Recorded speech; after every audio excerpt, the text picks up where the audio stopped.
Today வந்து இன்றைக்கி என் husband டே. So அதனால் அவனுக்கு பிடிச்சதெல்லாம் பண்ணி தரணும். காலையிலே தக்காளி சாதம் பண்ணி தர சொல்லியிருந்தான். ஸோ தக்காளி சாதம் முட்டை எல்லாம் கொடுத்துட்டு அதுக்கப்புறம் அவனுக்கு போர் அடிக்குதுன்னு சொன்னால் சரி வீட்டு பக்கத்தில் இருக்க முடிச்சு ரோட்டில் ஸ்விம்மிங் பூல் இருக்குது. ஸோ அங்கே தான் போயிருந்தோம். பேக்கு 200 ருபீஸ் ஆகும். ஸோ செம்ம ஜாலியாக என்ஜாய் பண்ணுவோம்.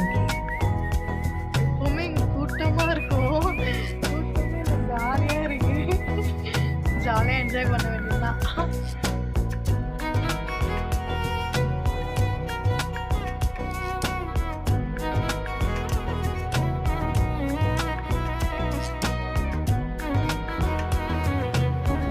செம்ம ஜாலியாக என்ஜாய் பண்ணிவிட்டு செம்ம டயர்டாகி வீட்டுக்கு போயாச்சு. வீட்டுக்கு போயிட்டு ஒரு சூப்பரான ரெசிபி பண்ணலான்னு சொல்லிட்டு சிக்கன் நூடுல்ஸ் வாங்கி வீட்டிலே செஞ்சு அவனுக்கு பிடிச்ச மாதிரி கொடுத்துட்டேன். நெக்ஸ்ட் பிளாகில் பார்க்குறேன். பாய்.